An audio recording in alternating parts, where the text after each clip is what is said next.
Shalom, in the name of our Lord Yeshua HaMashiach, I'm here to share with you the scripture. The book of Galatians chapter 5 verse 19. We're going to be talking about the works of the flesh and the fruits of the spirit.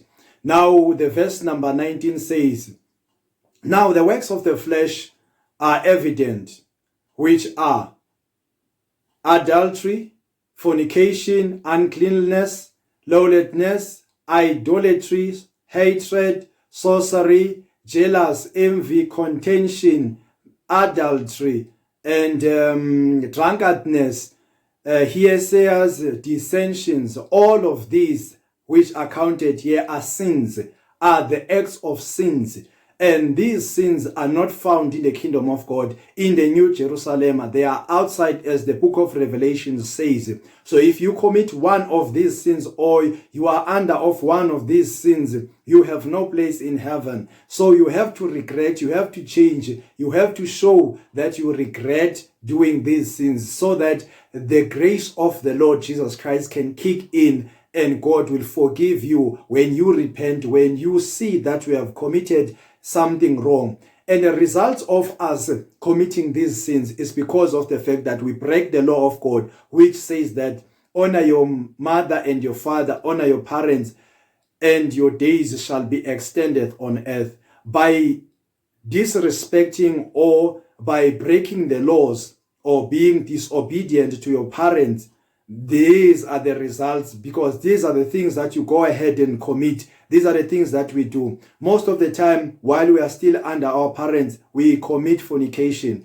We go and have sex with other people while we are not married, and it's a sin against God. It's a sin against our parents.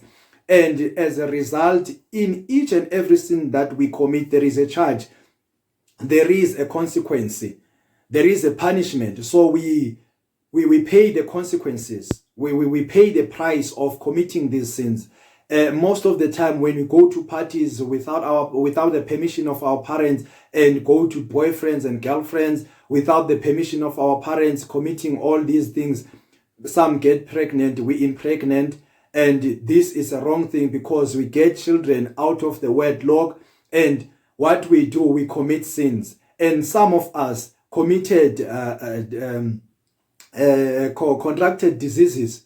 We contracted diseases like HIV and AIDS and all the STDs. We committed these things before marriage, because we are committing this sin, and we are paying the price because of that. Some of us have been raped going to these parties, going to our friends, trying to please our friends, trying to have a nice time. While we were doing all of that, then there was a punishment, there was a charge, and we were charged, and we had to pay the consequences. We had to pay the price by not listening to our parents, as God has put it as a law to honor our parents, because our parents act in the chair of Moses, or act in the chair of God, by giving us the right things to do, ordering us to do the right things, and we continue to commit fornication.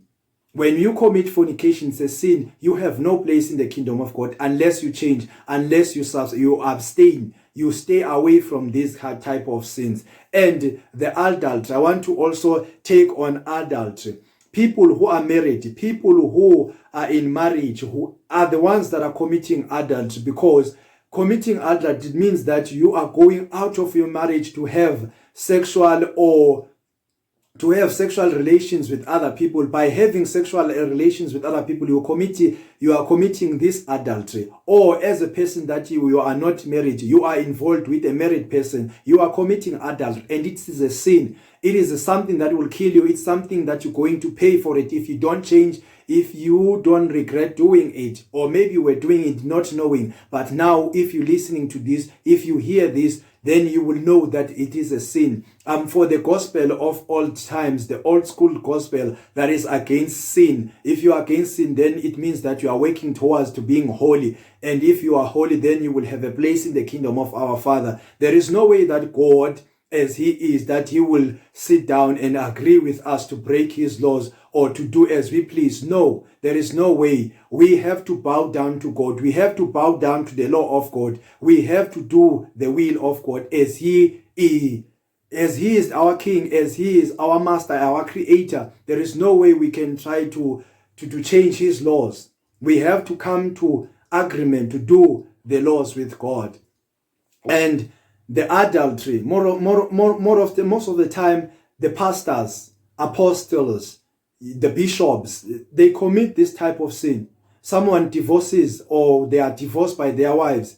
What they do, they go on and marry someone else while this partner is still alive. And Jesus Christ said that it is okay for people to divorce, but the person that is divorced is not supposed to be involved sexually with any other person, because they will be committing adultery. And anyone that is involved with a person that is divorced while their other partner is still alive, they are committing adultery. So it's a sin against God, because the reason why people are allowed to divorce is for them to separate and after some time to come back and resolve their issue. And there is no law against that, which is remarrying the partner that you divorced. There is no law that is against that. So as you do that sin, you must know that you have no part in the kingdom of God. There is no place in the kingdom of God for you. As the book of Revelation says that all are doing these type of sins. They are out of the New Jerusalem. They are out of the kingdom of God.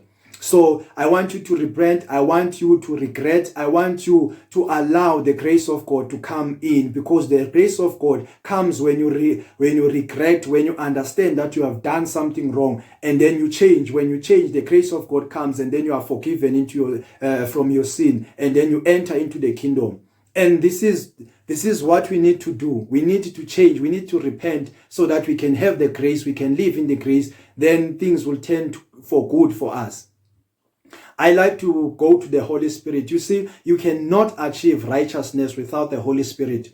There is no way that you can be faithful or you can be righteous before God without the Holy Spirit. The reason why the Holy Spirit was brought to earth was to help us, to comfort us, to teach us, and also to help us, also to remind us of the righteousness of God, of the things that we should do, because the Holy Spirit is also the law of God. It is law. It teaches us the law.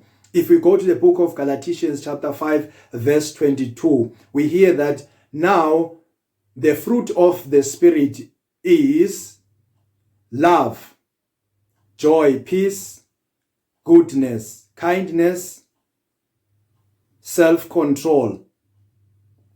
Against such there is no law, meaning that if you do these of the Holy Spirit, there is no law that will be against you, because you'll be doing everything right and no one will come to you and put the law over you, because you'll be doing righteous. These things are found in the Holy Spirit. These are the fruits of the Holy Spirit. If the Holy Spirit is with you, if you are with the Holy Spirit, you have these things. Joy, you have. Peace, you have. Love, you have. Kindness, goodness, you have.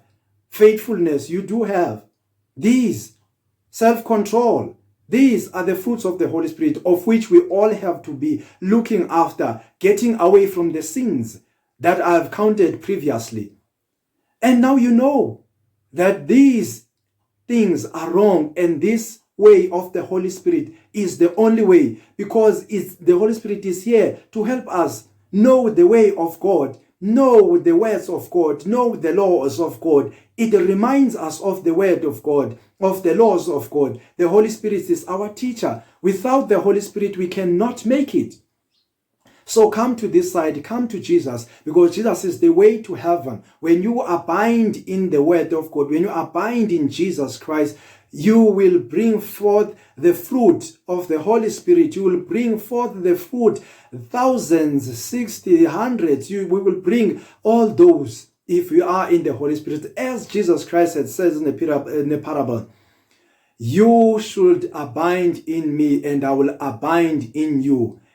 If the leaf is not in the vine, it cannot produce or bring forth the fruit unless it is connected to the vine, of which the vine is Jesus Christ. So we need to be connected to him in order for us to do good, to produce good, to be holy, because we will be able to achieve miracle. We will lay hands on people, they will be healed. We'll pray for people, they will be healed. We'll pray for miracles to happen, miracles will happen. We'll pray for protection, protection will come to us. And we'll pray for healing, healing will come to us only if we are coming to Jesus, only if we are in Jesus Christ. I am for the gospel of old, the old school gospel, the gospel that is against sin. Let's come out of sins and come to the grace of God and come to the righteousness of God. I love you and God loves you too. I'm sure about this. I hope you are blessed. I hope that you are making that decision to change. You are making that decision to praise Jesus Christ with the Spirit and the truth, with righteousness. Do it in the name of Jesus Christ. It shall be to you. It shall be good to you, because all things work together for those that love Jesus Christ, for those that love the Lord. You are faithful in Jesus Christ if you repent from sin. Jesus Christ loves you and I love you. Be blessed.